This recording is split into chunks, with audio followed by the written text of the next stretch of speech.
Hi, I'm Kathleen Smith, and I'm an associate faculty member at the Bowen Center. And today I'm going to be chatting with Kathleen Cauley, who is a faculty member at the Bowen Center and also a marriage and family therapist, about the topic of stepping back in to the togetherness in this sort of almost perhaps post-pandemic world. We'll have to see.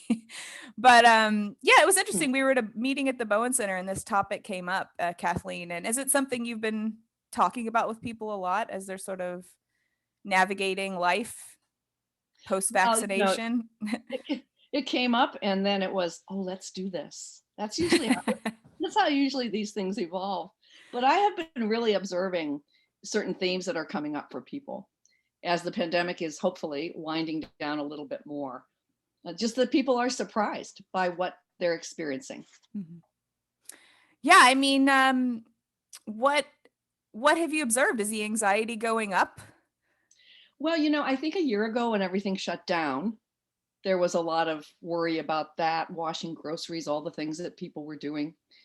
And then many people settled into kind of a comfortable way of living. Many people learned a lot about what they did like and didn't like about how they were living before.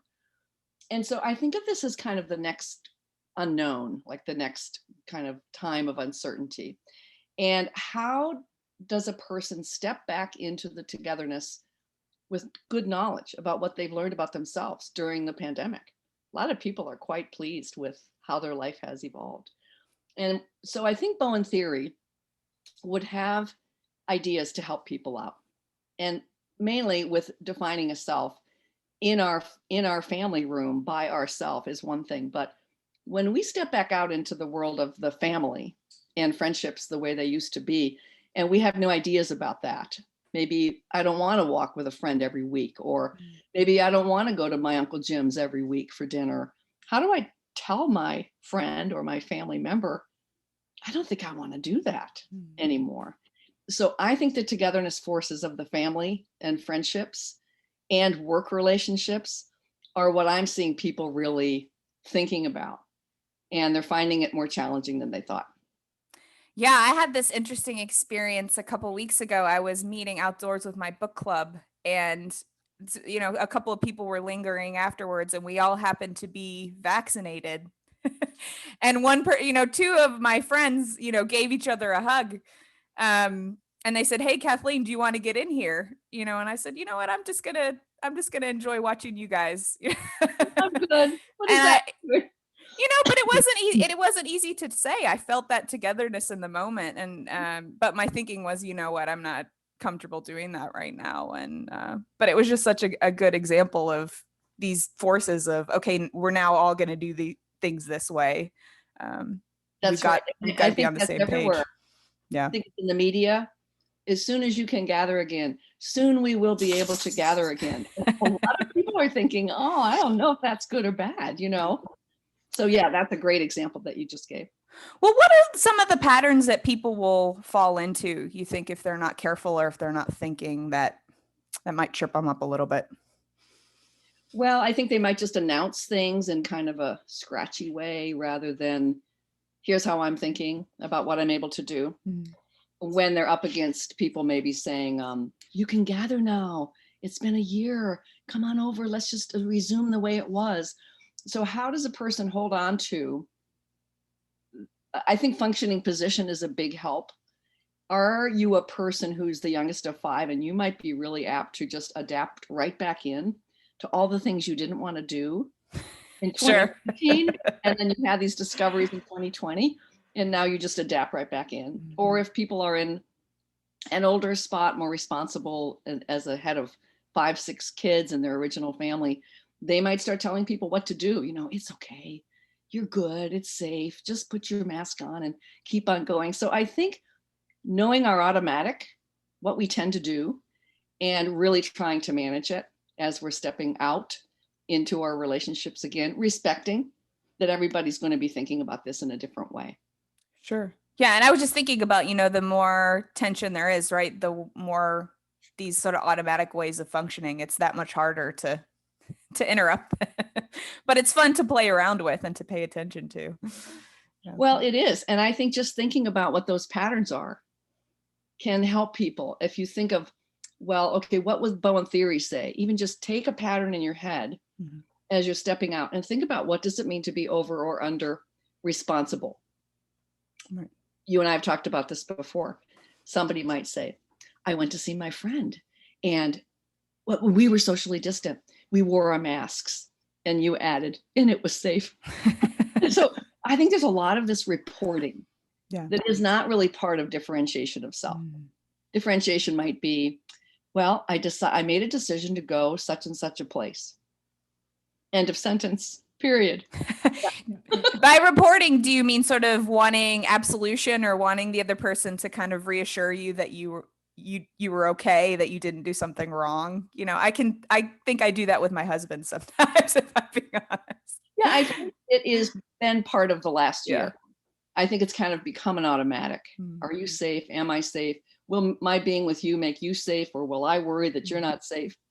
Are you judging me for how I behaved? Oh, yeah. So a lot of it gets people off course with differentiation by too much over talking, over explaining, over reporting in. That, am I assuring myself or you that I'm safe? I never know when I hear these conversations. So that would be one. That would be one of the things. I think another is the conflict with partners who have discovered that they really do enjoy a lot more time together. And now one or the other is stepping back out toward their life. They're resuming their activities. They just can't wait to do it. They're seeing their friends, and the other partner can be saying things to them like, well, I thought you liked having all this time. And the first one will say, well, we were in a pandemic. I did like it. Now I like this. Yes. Again, navigating that as a pattern, as kind of a normative pattern. Okay. Well, before we go, do you have any other thoughts about going? Do I have to go out? Do I need math? Well, do you have lots more to tell me, or? No, I'm teasing. Okay. I do have a couple of more things. Sure. The one that I think people can also pay attention to is when the triangles activate. So let's say you have a plan about how you're going to navigate in a new situation post-pandemic. What people forget is that when they step into that new situation, all the triangles will activate. And now they can kind of panic and not think straight and forget about any plan they had.